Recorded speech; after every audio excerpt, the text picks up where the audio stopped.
Okay. Oh, very nice this morning.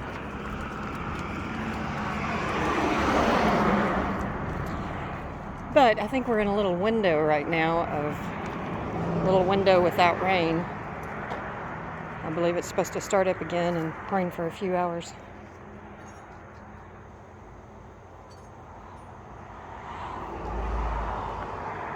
We had quite a bit of rain yesterday. Come along. Good morning. Bravo. Come on, let's go. Come on, let's go. Hey. No. Go. Thank you.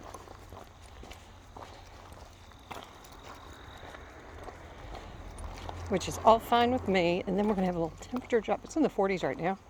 We're going to have a little temperature drop this afternoon and stay in the 40s and then freezing tonight.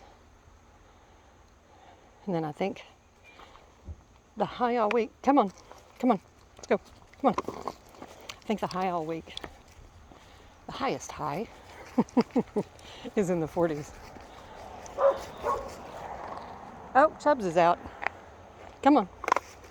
Oh, you got tangled up.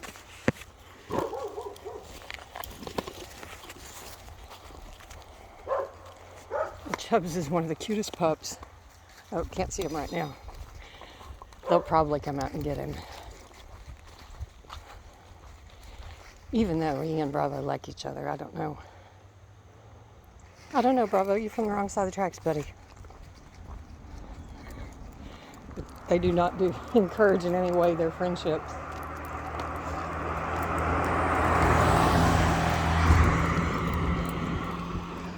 No pull. No pull.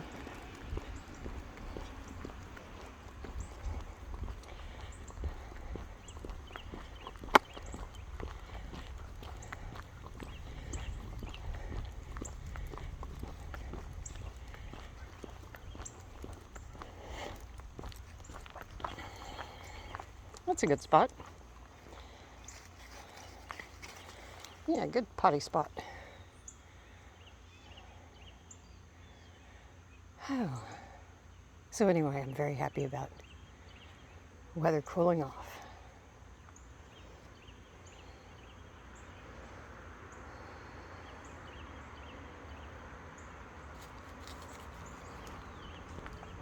Come along. I did a little test swatch today with those 2 skeins of yarn that I got. The Blueface Leicester sheep wool 2 skeins, which I had no idea what I was going to do with just 2 skeins. But anyway, what I've decided to do is I'm going to do soap felting bags, and they'll just felt as they're used. That's the theory. That should work. I watched things on some of the felt soap that people had done with roving, and I have some roving, but it's packed away somewhere. I have no idea where it is. But I do have 2 balls of yarn that I have no plans for. Hold on. Over here. Plus they're rather water type colors. Now we have company this morning of the whitetail kind.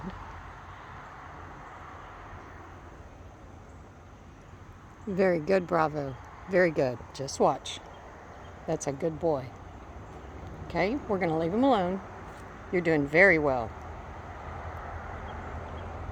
Because we really don't want him going out into traffic or anything. Okay? Good boy.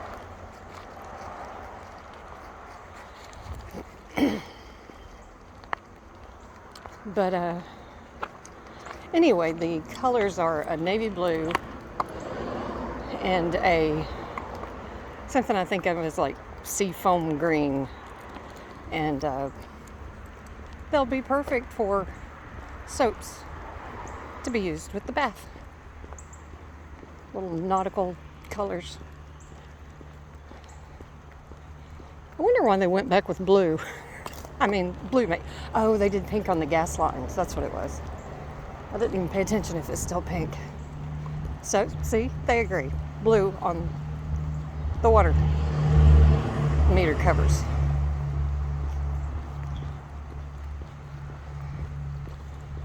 So anyway, did some swatching yesterday to get an idea of needle size and all that. Taking a break off the sweater at least for a few hours and make some of those, but I think those would be great. Put the bar lice soap inside, let them felt up. You end up with a cat toy or a dryer ball or whatever when the soap is all gone. That's a cool idea, bravo. And I'm going to sew them up completely, not to be reused, just as soap holders.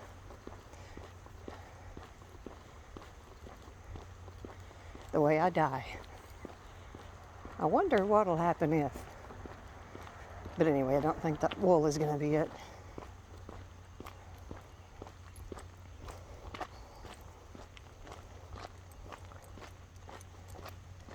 Oops. But yeah, on the day come on. Not going to be here whenever my wool that I've decided on instead of the blue face from that other supplier that won't put me on their website without a larger annual order size, even though putting a website link costs nothing to them. Yeah, there you go. Hold on. I have links on my website. Come on, let's go. To organizations that I don't have any affiliation with whatsoever. I just agree with them. Oh well. So, vote with your dollar, and so I ordered the wool yarn that I plan to use for my double knitting and color knitting projects. For now, at least. Non-superwashed things that I want to do. From the supplier that does have me on their website.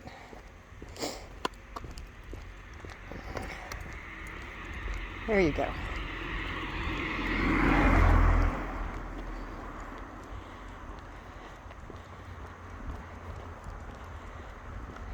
Whoop, whoop.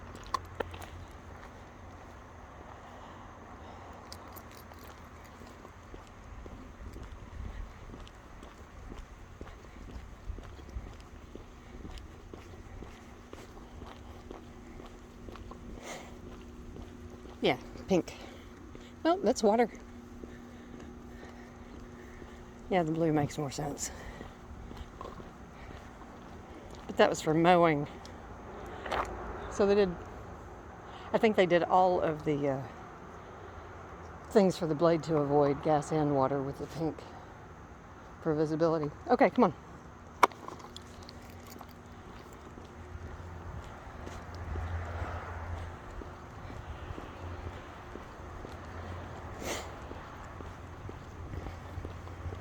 That's a big worm.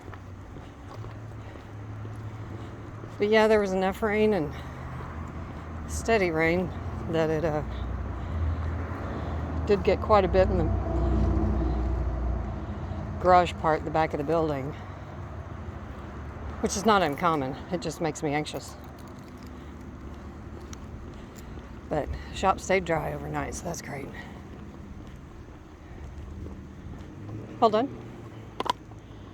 Over here.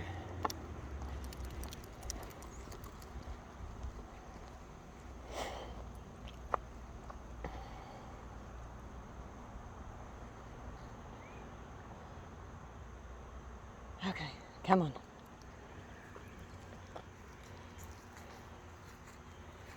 Yeah, and I was watching a Joe Rogan thing on,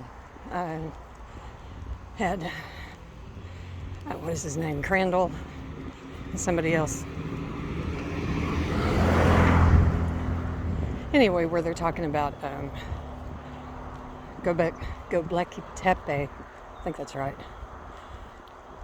which I'd run across last year before, and went and looked at myself because I was fascinated, showing pretty advanced civilization 12,000 years ago. Much, much earlier than the pyramids and what we've been taught was advanced civilization. So anyway, and then sure enough, one of my friends on Facebook even, who is a, I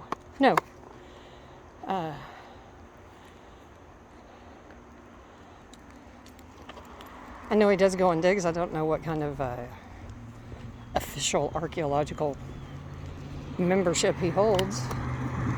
Then hit me.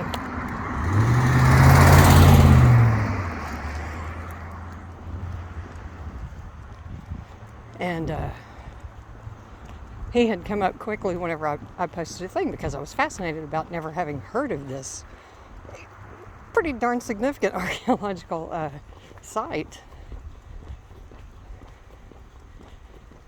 Saying that's the sort of thing spewed by Crandall and so, and calling them kooks and things.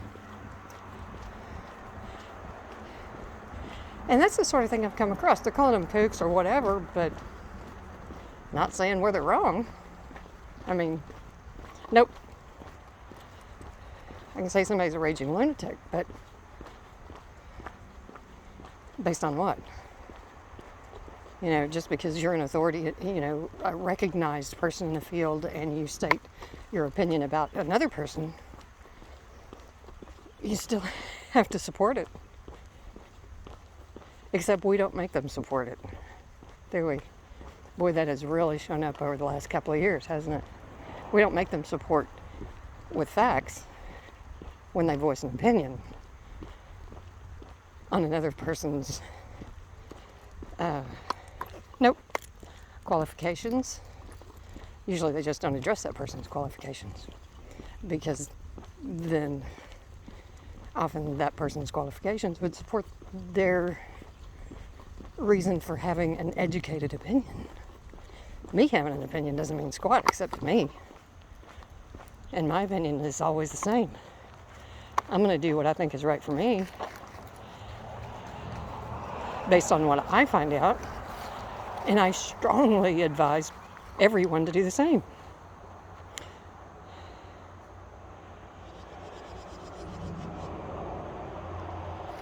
But anyway, the whole idea of this expertise, you know, that I think I mentioned before, you know, if I want to know the best utility knife,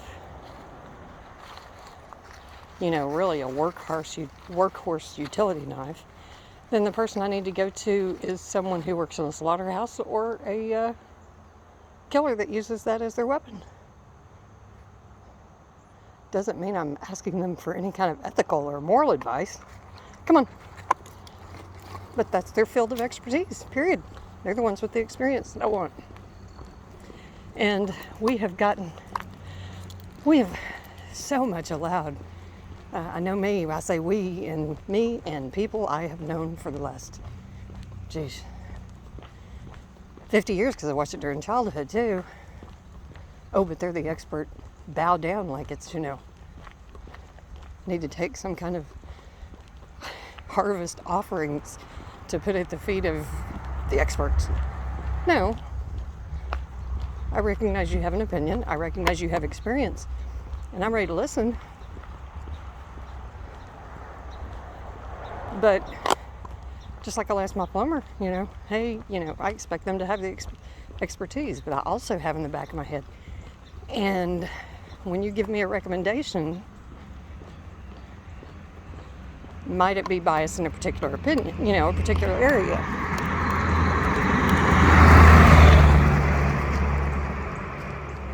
Because you want me to spend $20,000 to replace all of the pipe with copper. Or if I have copper, take all of the copper for yourself and replace it with PVC, whatever it might be. But I realize you have a vested interest. Well, whether it comes to wars or medical advice, come on, it's not being divulged to us what their vested interest is. And I think we have a right to know what that is. Just like I can recognize you're an expert. that you have expertise in this area, but I also need to know what's your vested interest. Do you have to gain by sharing one opinion versus another? And I don't like that not being provided to us. And I certainly don't like it whenever someone is creating policies that affect all of us and we all are supposed to live by to be within the confines of our laws, whenever the people that are creating those laws are basing them on information provided by people who have a vested interest. See what I mean? Yeah.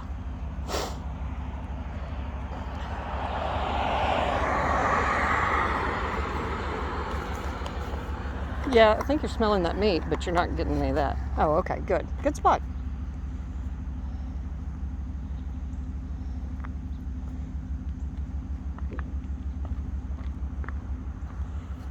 And what I'm witnessing is people are kind of having enough. Nope. Nope. Bravo. No. Now come on. I know that raw meat looks very appealing, but no. Come on. No, now come on.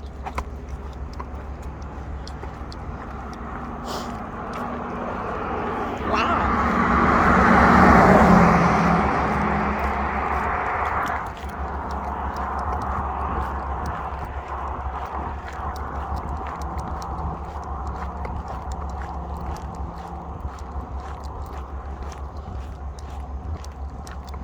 And just like now, we have people that are agents of the government that we are subordinate to. All right? We are the masses of the unwashed. And the people that are acting on the world stage, claiming to represent us, whenever even everything they do at home clearly demonstrates that they do not represent me or hell anybody I've ever known. And then tweaking the nose of people with who have been very clear whenever it comes to total destruction. If you do this, we will do this. There you go. Sniff away.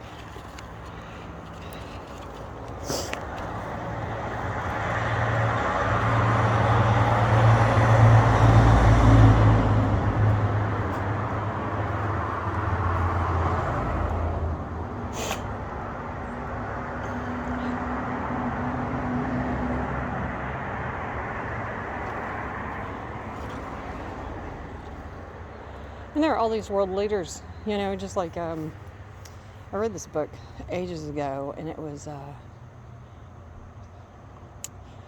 dang, I'm going to end up lying about what the title was. It's something like Understanding Hitler or Studying Hitler, something like that. And it wasn't about Hitler per se. It was about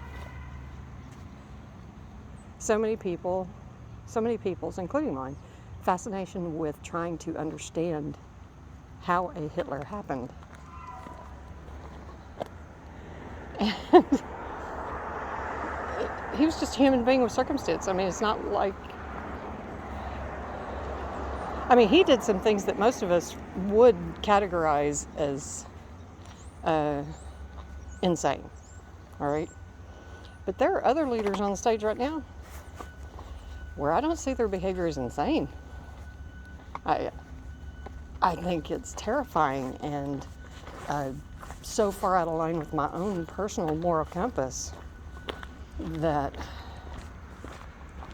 the word evil comes up. Not that they're evil individuals, but they are not somebody I would ever have at my dinner table.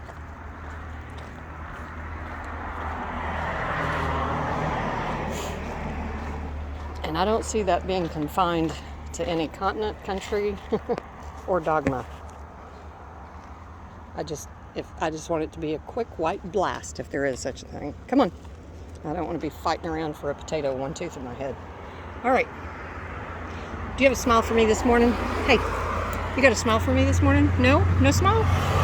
Drop the key. Ah, there it is.